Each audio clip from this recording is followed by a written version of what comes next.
So we're back on the record in the matter of Gregory Martin, 24PR00777. I have all parties present back in court. I have Mr. Jackson in the witness seat back with me. We left off, I believe, Ms. Wilkes, you were on the redirect. You had a few questions left for Mr. Jackson.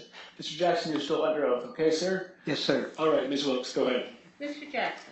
Yes, ma'am. If someone, as an officer, if someone came to you with a crime complaint saying someone has stolen $1.2 million from an elderly senior, what would you do as an officer? Well, my job is to secure the scene of any crime or evaluation and try to take the next step in what I should do to secure whatever the complaint is about. So I, not being a psychiatrist or anything, I would do what a police officer is supposed to do, is secure the scene. And that includes keep somebody in custody or take them into custody, and that's not saying handcuffs or anything else, but what would be adequate to secure the scene for more investigations. And if the person was calm and acting rationally, I would take into consideration what I had been told and try to find someone who could take the evaluation a little bit further to please what this person has accused this person of, and try to go with any other part of the investigation that I would think would be adequate for securing the scene for more investigation. Thank you. So you would not just let it go and say a person was in their right mind and not investigate? No, I would want to make sure that I investigated one way or the other to satisfy what I had been told before I would just dismiss any other conclusion. I would have to satisfy what the person had described to me to make sure that it was or wasn't what they described. Just securing the scene would be what I would do. With no action taken, based on your experience, would you say that's trying to hide a crime? Oh no, that would be something that wouldn't be in the realm of doing police work to secure the scene for further investigation. No, I would have to check further. Maybe get someone who had more experience about making a judgment to satisfy the complaint or deny it, satisfy or deny the complaint. In your 35 years of being an officer, have you ever seen any pamphlets on rules and regulations of a power of attorney around in the mayor's office, anywhere, Multnomah County, public buildings? No, I haven't really. I don't recall seeing paperwork to that effect. Have you seen pamphlets on Measure 11, curfew for teenagers? Yes, I have. But no directions on being a power of attorney? No, I haven't. Okay.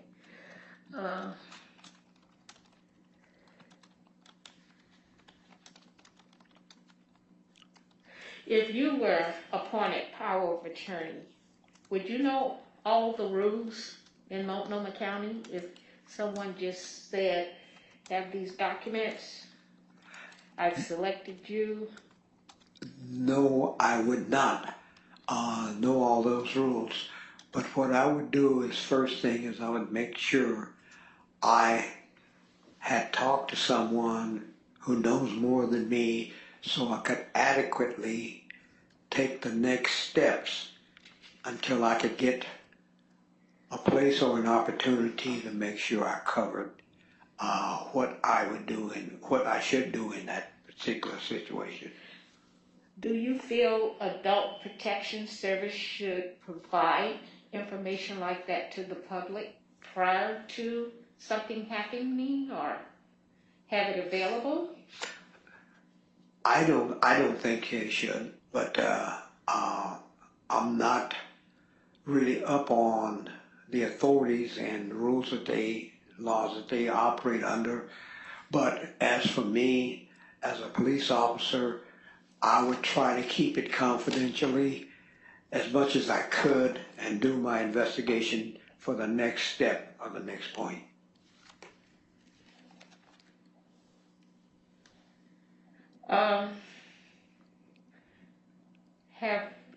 As an officer, have you ever came in contact or been aware of reports that have been submitted by Multnomah County Adult Protection Service, or any reports, the procedure ever came through, No. or officer been called out to give reports like you would be if you were patrolling? No, what I have experienced is I've had complaints about certain things and accusations about certain people and certain things, but my job would end within my lane of making sure I secured the scene, and I would make sure that the proper people would be notified so they could assist me, and if necessary, take over from that point to make that type of a judgment. Being lieutenant,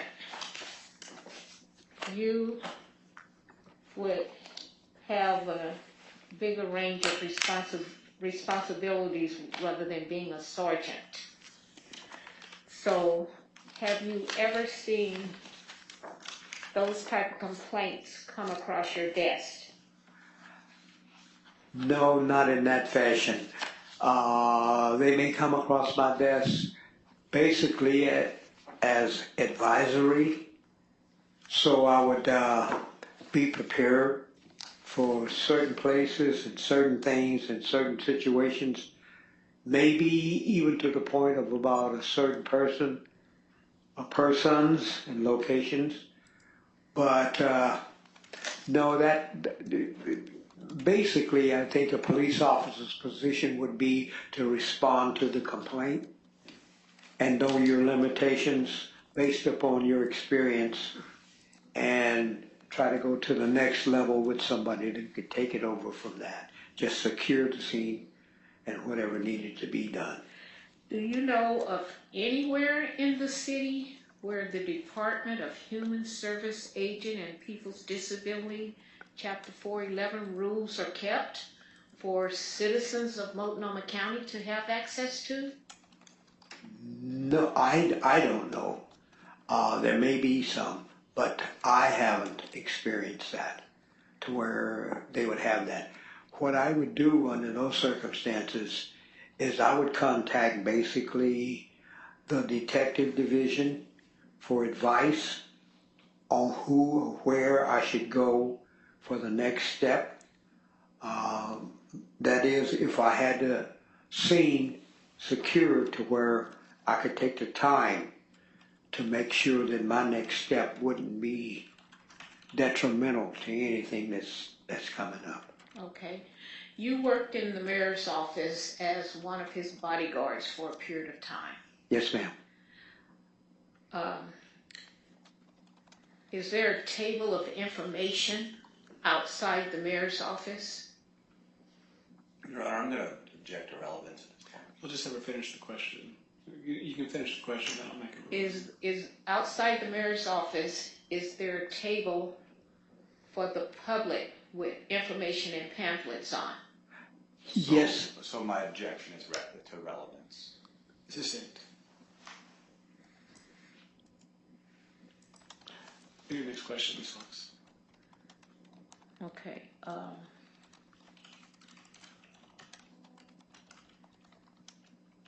I have no further questions, Your Honor. Okay, thank you, Ms. Fox. Thank you, Lieutenant. Mr. Jackson, thank you very much for your time today. You're free to go, okay? Okay. All right, take care. Thank you, sir. Ms. Fox, your next witness. Mr. Jackson was the last one. The next one could not come. Okay, so are you planning to testify? Now's the time if you like. No, sir. Okay, you've chosen not to testify? I would love to testify, but I've already been deemed guilty and not been able to prove my innocence. There's a list pending on my properties. I have not been able to acquire necessary funds to hire an attorney. I don't feel comfortable with being on the stand without an attorney, without someone objecting to questions that they might ask me that's not relevant or pertaining to the case. I understand that you're there and I trust you as a judge, but that's not your position to Okay.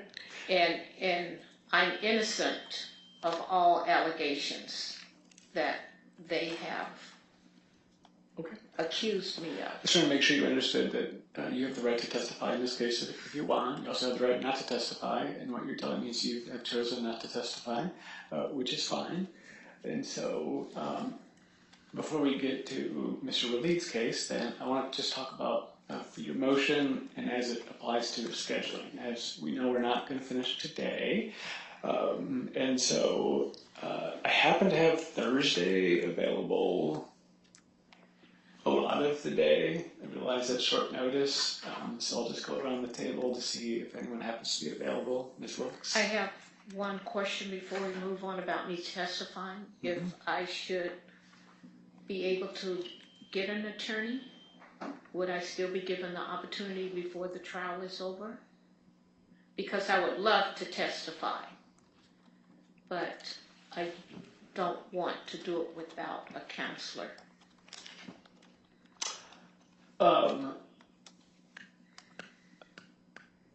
My inclination is to say yes. I'm not sure that whether you testify today or if you testify the next time we're here, whether that makes a bit of difference, and the court has the discretion to allow that. So thank you for clarification. But there does come a point where the trial's going to be over. I understand. And so, but yeah, I don't have an issue with that.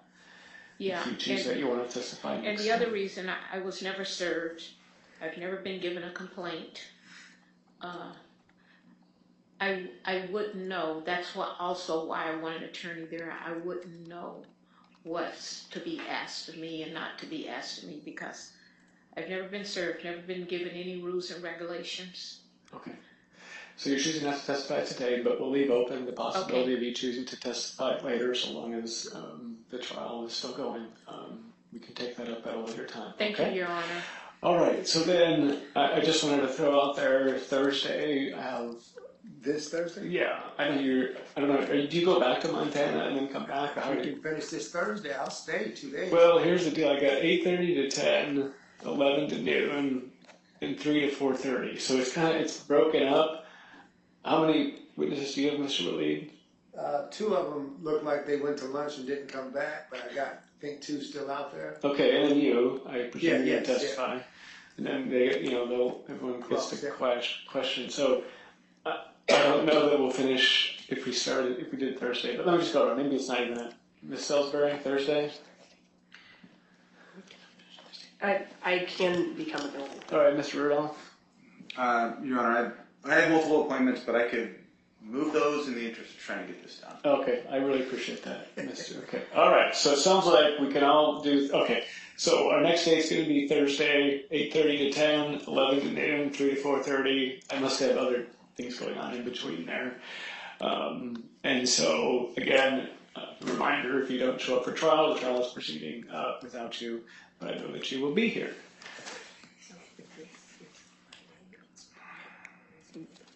Okay, and then I can also block off Friday afternoon, the 4th, 2:30 to 4:30. And if we don't need it, I'll take it back, but... I think we can wrap this Thursday. Friday would not work for me, Your Honor. Okay, so that doesn't work. Okay, so we'll just stick with Thursday and see where we're at.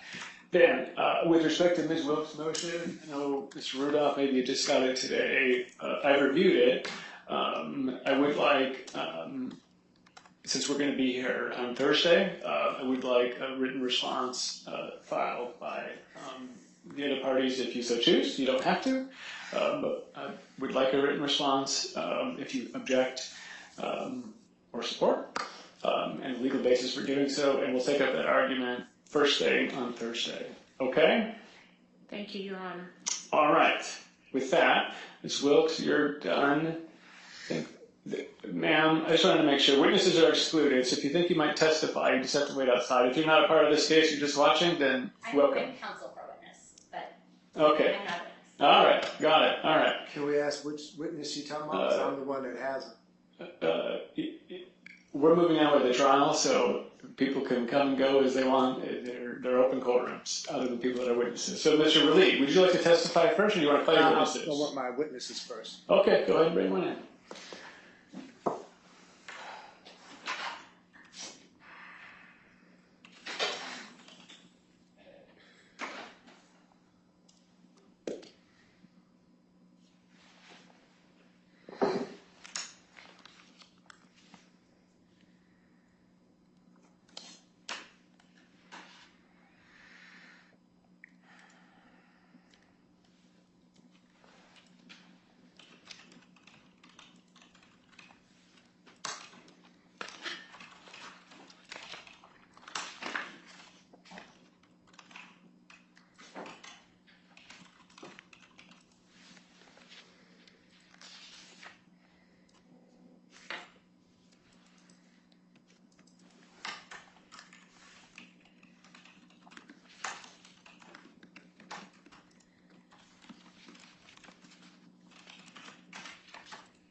Ma'am, come on up here to the witness box to my right, if you can remain standing when you get there. And my clerk will swear you in, okay? Right up here. Wait a minute. What? Your thumbs. Okay, go over here. Your Honor, can I address the court briefly? Yes, Jasmine, you can be seated. Ma'am, you can be seated. And can you tell me who you are and your bar number? Yes, Gracie Nagel, bar number 215255. I represent Elzina Martin with respect to the trial subpoena that she purportedly received. It is not valid, but we are here because she does not want to, run afoul of this court. But I'm here to object to her testimony because she's not a fact witness to anything that's relevant. And there is a valid concern that the testimony that Mr. Bleed seeks to elicit is unrelated, but may be related to a federal action or some other action that he's filed. She is a named defendant in a lawsuit she was served this morning when she arrived to be a witness in this case. And there's some not crossover of subject matter that's relevant to the proceedings here, but there has been questioning about irrelevant matters that I think it would be inappropriate for Mr. Willie to question my client about in this proceeding when they have no bearing on what's before Your Honor. Objection. So essentially I'm asking for a limitation on the scope of what my client would be asked to testify about here today. Okay, well, as I understand it, you guys are brother and sister. Yes. Mr. Waleed, and ma'am, what's your last name? I'm sorry, what? What's your last name? Martin. Martin. Okay. So, the parties can ask questions, and the parties can make legal objections, and I'll rule on those objections. I'm not going to be sua sponte, when you haven't given me any written motions or materials in the middle of a trial, to be able to effectively limit the scope of the testimony. So the way that we do that is through legal objections using the evidence code. So that's what we'll be doing. But I appreciate you being here and go from there. All right. Your Honor, am I allowed to object? You're not a party to this case. I'm not, so I can't object. You cannot, no. Okay, thank you. If you just give me a second.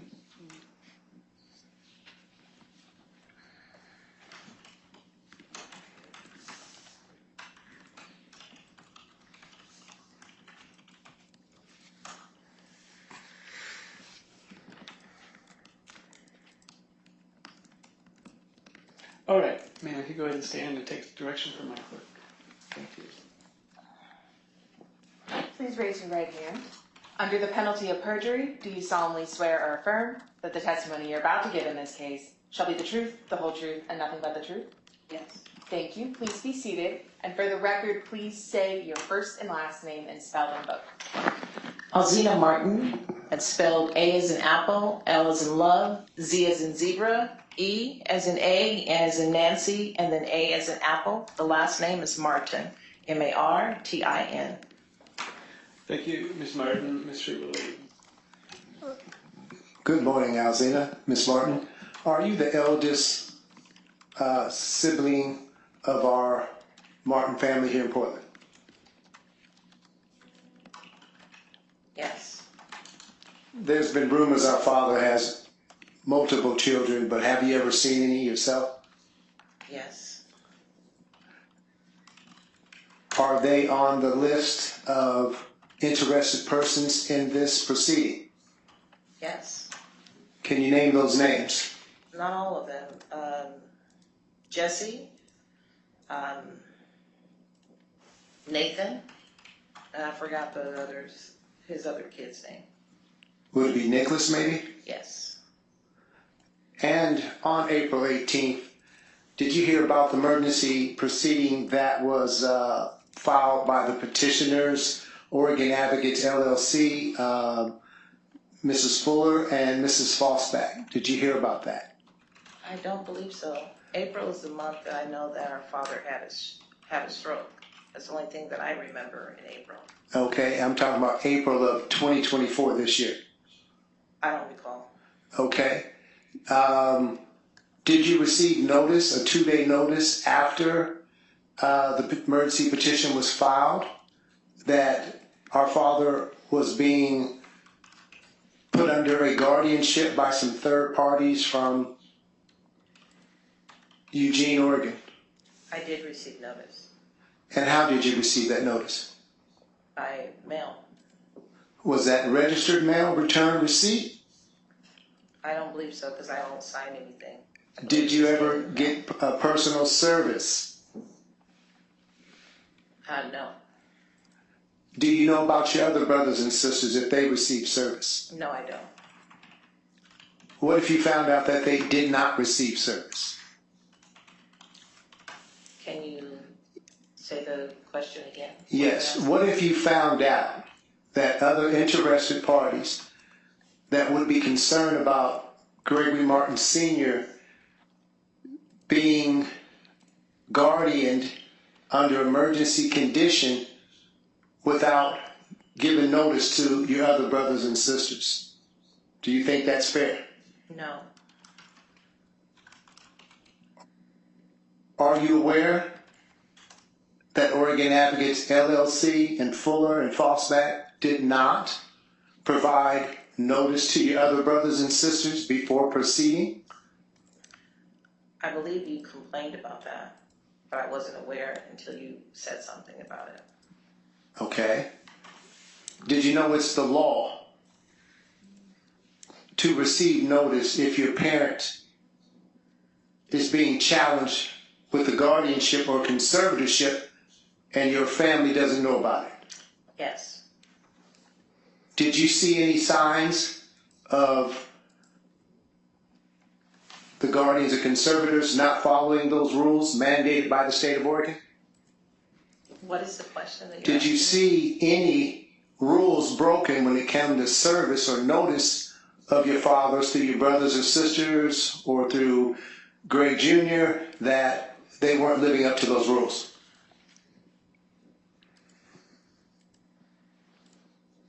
If I understand your question correctly, yes, they didn't inform us about that, about the guardianship that they had, and you were complaining about it. That's all I know.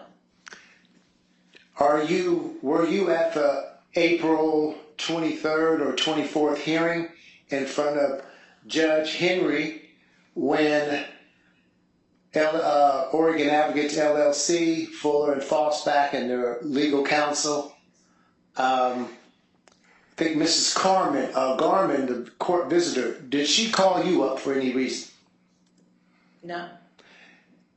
Did you know that she testified in court that she did call you up?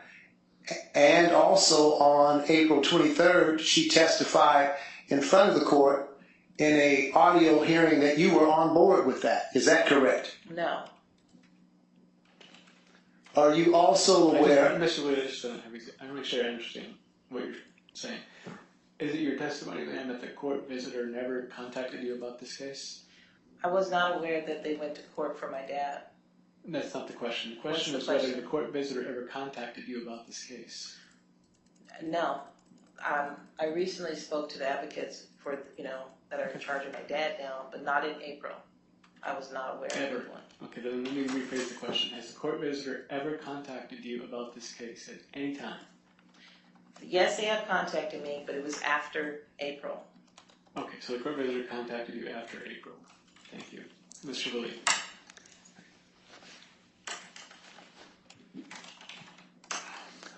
What did the court visitor, Catherine Gorman, talk to you about after any April hearing?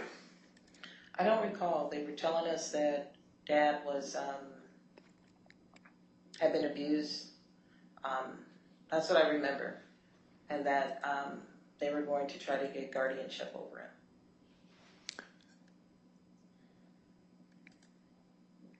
Did you know that on April the 18th, when Oregon Advocates LLC approached the court and filed a petition, that they were legally out of business by the Oregon Secretary of State for failure to file their annual report for 8 months? I am aware because of you that they were didn't file something in a timely manner, but otherwise I'm not aware of the details. Are you also aware that in April, on April 23rd, that our father and 24th was not properly served by the Oregon Advocates LLC or the Fosback or Fuller or their attorneys at the VA hospital? I don't know what you mean by that. Was not properly served. Okay. It was alleged through an affidavit that our father, according to the rules, being incapacitated, was still supposed to be served by or given notice of the guardianship and conservatorship. Did you know that possibly he was not served? I am not aware of that. Did you know that if he was not served, that it voids the petition? I was not aware.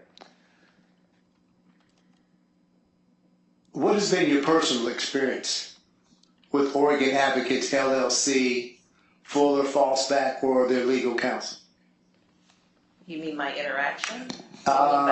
Or your opinion about their process?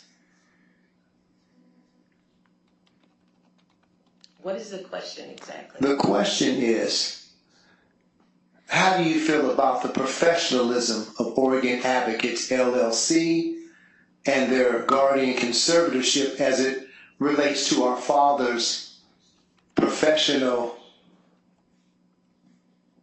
reliance on people that he can count on? What do you mean by that? Meaning, would you select Oregon Advocates LLC if they petition the court for guardianship and they weren't even in business? That statement sounds like there's a conflict. My interaction with the Advocate Oregon people has been good. I haven't had a conflict with them, and they've been keeping me in the loop, which is important. Now, that's just you. What about your other brothers and sisters in Pennsylvania? Don't you think they should have the same relationship with Oregon Advocates? I don't know. I don't have any interaction with my siblings in another state. Even if you didn't have any action, when it relates to your father, if you couldn't be there, wouldn't you want someone to tell you about the disposition of your father? All of his kids should be informed, yes.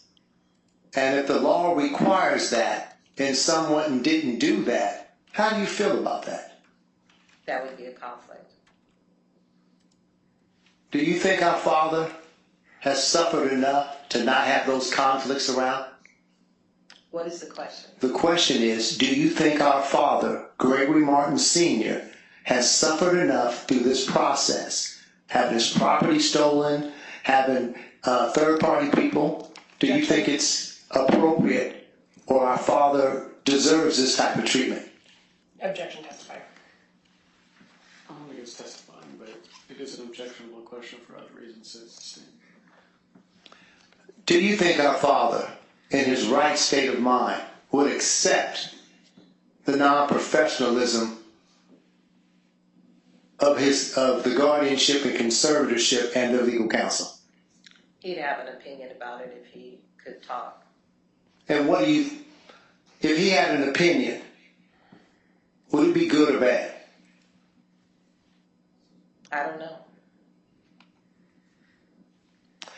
Do you remember our Uncle Ed? Yes. You remember Uncle Nathan?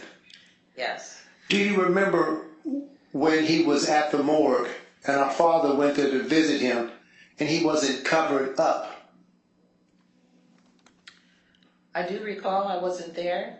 I heard from my father what had happened when his brother Nathan passed away. And can you share with the court how our father felt or might have felt? Objection, relevance. Sustained.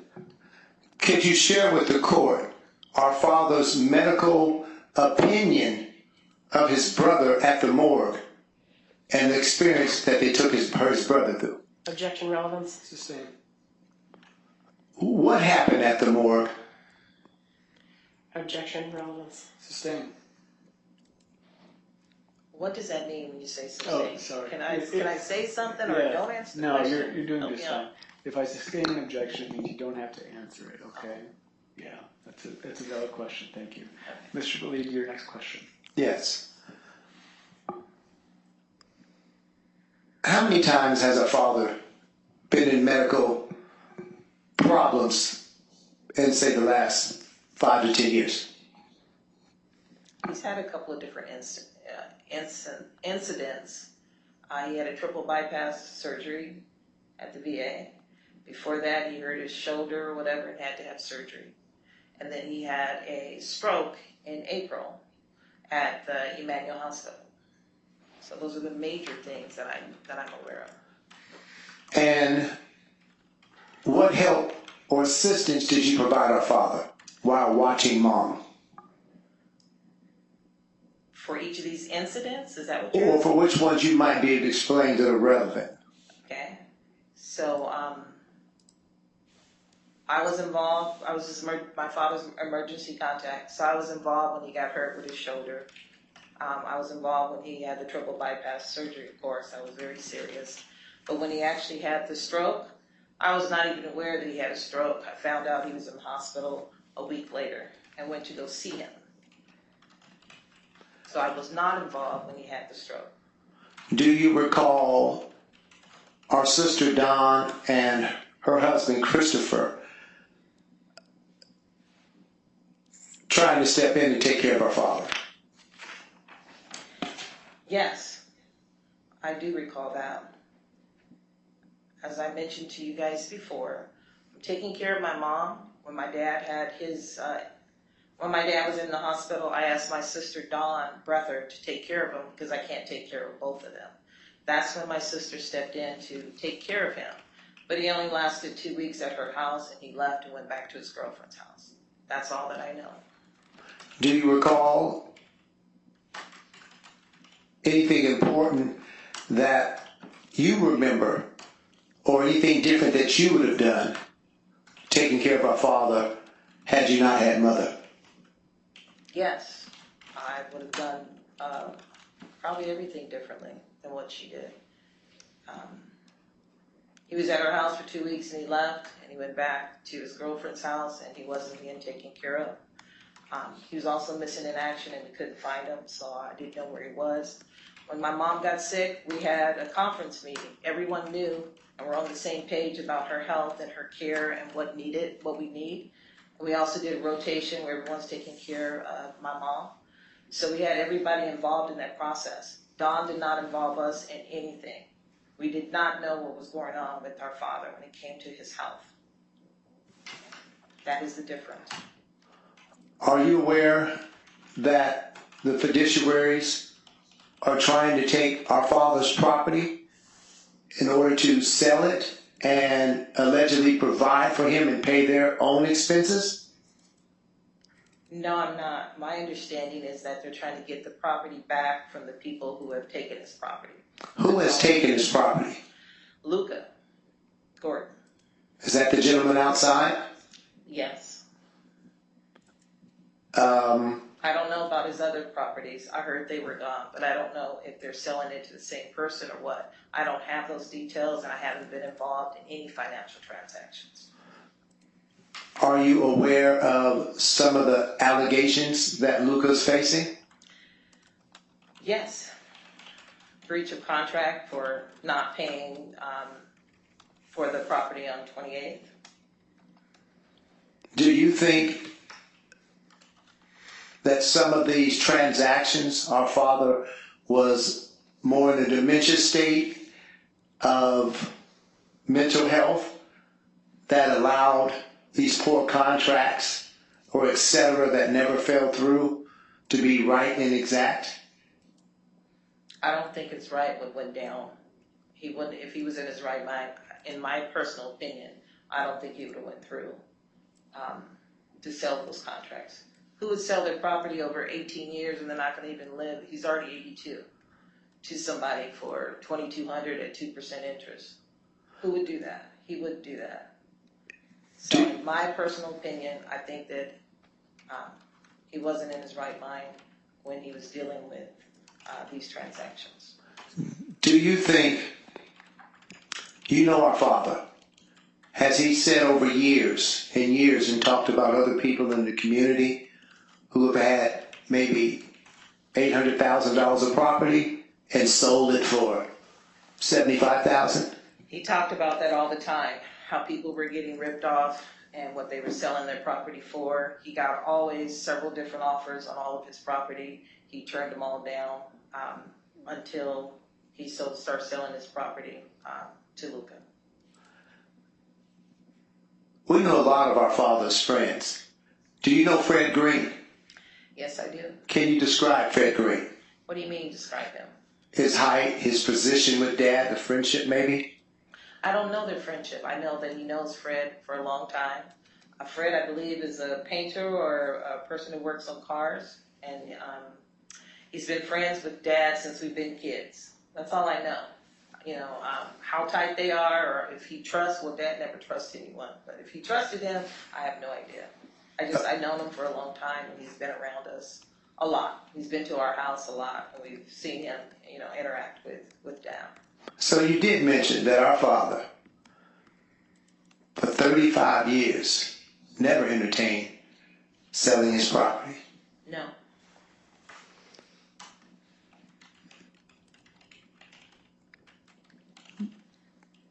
Do you know why? Why he didn't sell it? Why he didn't sell his property? Ever. I know what I was told. I was told that the property was our inheritance and he was not selling it. He always talked about what he was going to do, but he never finished, working on his buildings or whatever. That's all I know. Okay. And what do you know about this inheritance that he told you about? Is there anything in writing, a will, a contract, agreement? No. And I will recall an incident that involved you in your comments. When Dad had a triple bypass heart surgery. When was this? I don't know what year he had it, but I know it was when my daughter's 27, so she was in high school playing basketball. So I don't know. I don't know if it's 2018 or when, but this is when he was at the VA. You were with him, and the nurse came in and was asking him about his will or what did he have in place in case something happens, and he didn't have nothing in place. So when me and Mom came, you came to us and told us, he doesn't have anything in place? I go, I know. He was supposed to drop something off for Mom. That's all I know, to that extent. Did he ever drop that off? No, he did not. What was the relationship between our mother and father when let me back it up. Did Mother Rose have a stroke on our father's birthday, February the 20th? Yes, she did, February the 20th. 2020? Yes.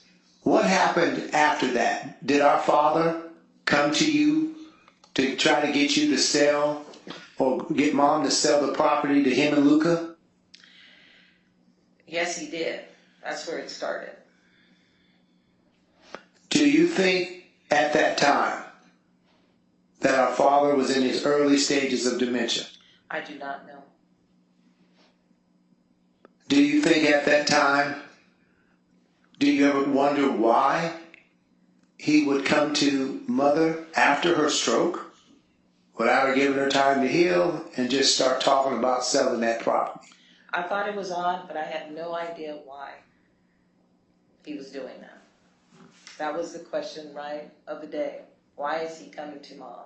To try to sell a house that belongs to her? I don't know. Are you a member of Grandmother's favorite organization, the Eastern Stars? No, I'm not. Has Grandma Delsina ever talked with you about enlightened interests? I don't recall her talking about the Eastern Stars.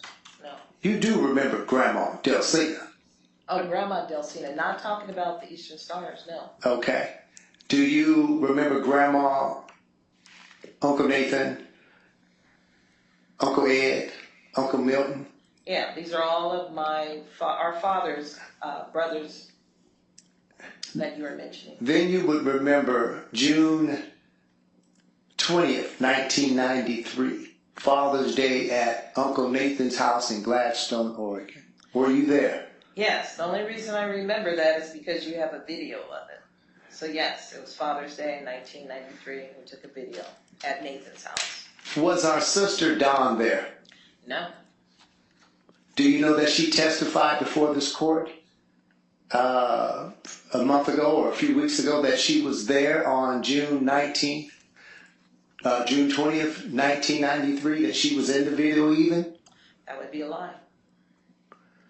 Do you know why she would go through and tell the court and sacrifice her credibility that she was somewhere where she wasn't? No, I don't understand the relevance and why she would even lie about something small like that. And did you know that she also testified before this court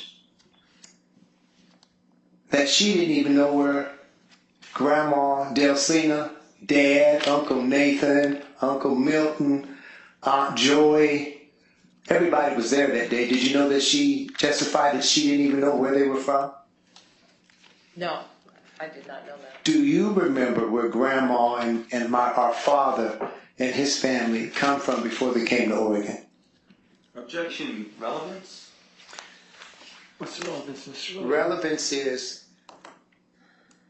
to verify that things that I've said about my father, my grandparents, that they came from a particular part of the country before coming here is relevant to the question, so that way we can create that link in the family chain that our parents came from somewhere. According to Don, she didn't know. I believe Alzina knows. I'm just trying to get her to answer, where did our father come from? Where's his roots from? He's from Iowa. Well, I'm going to sustain the objection. So Mr. Lee will ask you another question, okay? I'm sorry. I'm going to sustain the objection. Mr. Lee will ask his next Where was our father born? In Iowa. You know what part of Iowa? I believe Clinton. What year? What year Dad was born? Yes. He was born February the 20th. He's 2 years older than Mom, so if Mom was 44, he was born in 1942. Thank you. I have no other questions, Your Honor. Okay, thank you, Mr. Lee. Ms. Wilkes, do you have any questions? Can I? So, ma'am, there'll be some other people that will have questions for you, so you're almost there, okay? All right. Ms. Wilkes, go ahead. Hi, how are you? You indicated that your dad was only at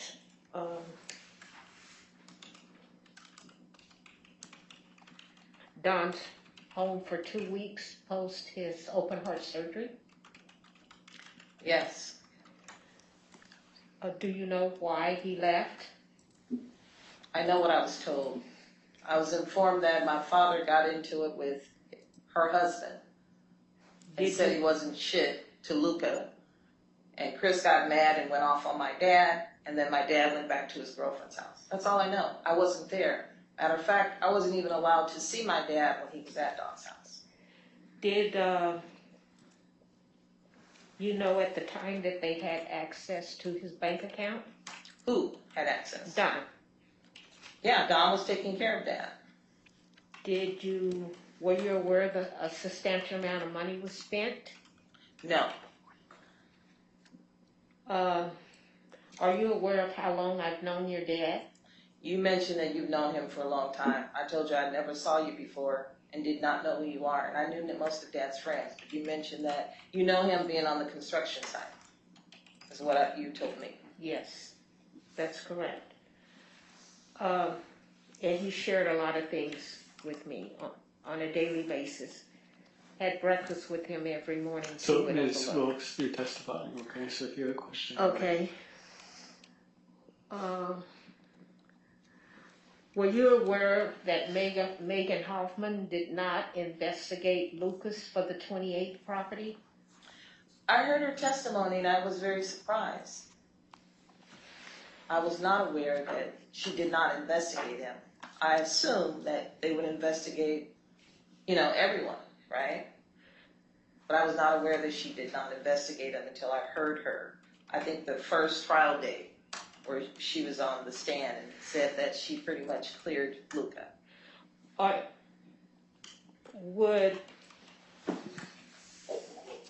Do you think it's appropriate for $1.2 million to be cleared without any investigations? No.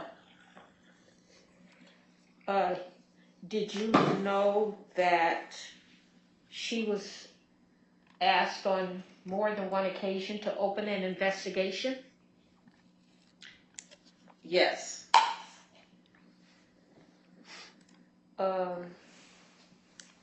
Were you aware that she informed Mr. Luca he didn't have to worry about anything? She wasn't opening an investigation on him?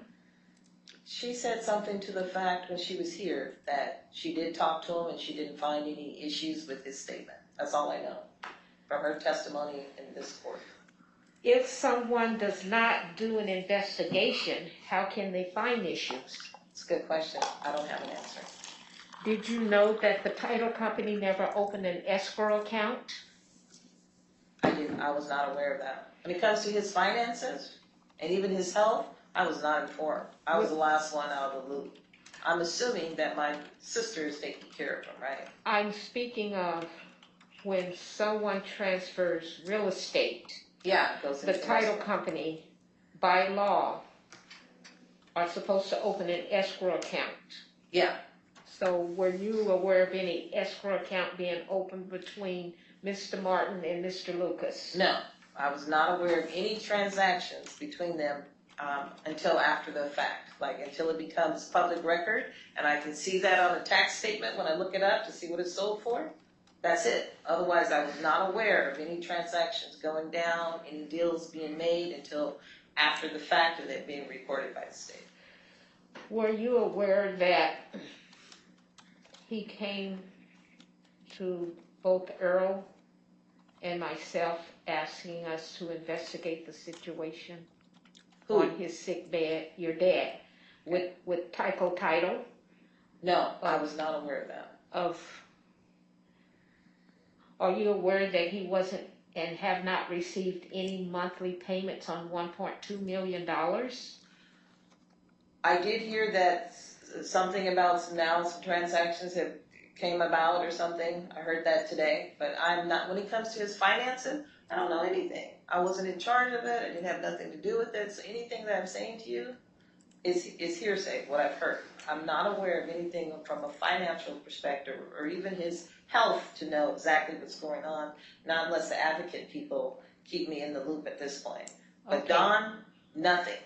She did not tell me anything about his finances and what was going on. Only when I questioned the transactions that went down, she gave me a comment. Were you aware that she told the nursing home not to give him his insulin medication? Who? Don. No, I was not aware of that.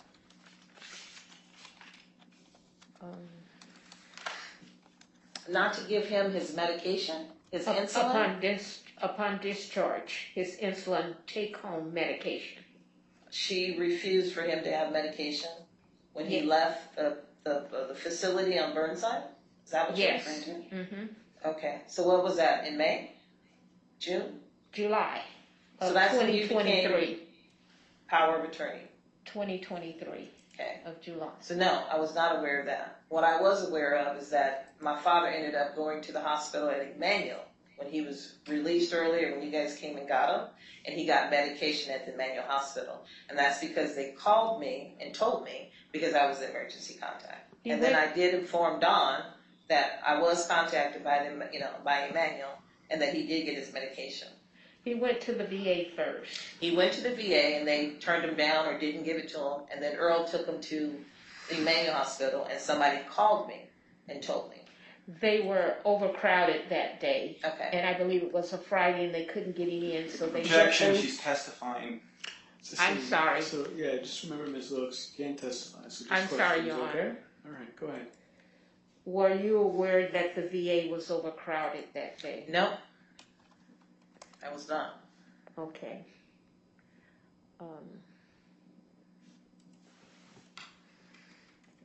Have you ever assisted Mr. Martin in any upkeep of his properties while he was ill?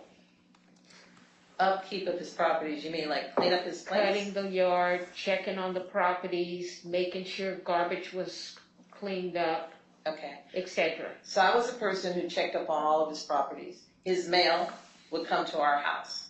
So on all of his properties, the tax restatement came to our house. The police and other people would call me and contact me and tell me that there's derelicts that are hanging out on 28th and they have tents, and I would be the person who would go and check on them.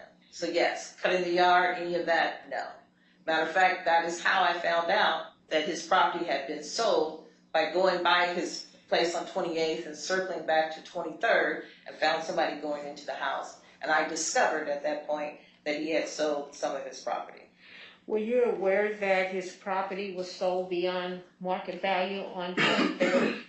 Yes, I complained about that's exact the sales transactions that I found out about. I mentioned it to all of my siblings. I mentioned it in a text message as well as a conversation I had with Don. Why is Dad's property being sold for a little bit of nothing when it would sell on the market for more than what it's being sold for? Yes, I was aware of that. Were you aware that Mr. Lucas was involved in the 23rd? Yes, I was. The 23rd and the 28th. And property. was Mr. Lucas also involved in the 8th Avenue Irvington neighborhood property? You mean 2511? If that's the address next door Yes. to you? Yes. Your Honor? Your Honor, I'm having an emergency right now. So can I go to the restroom? Yes, you can. We will take a 15-minute break. Be off the record. And you can, Thank you.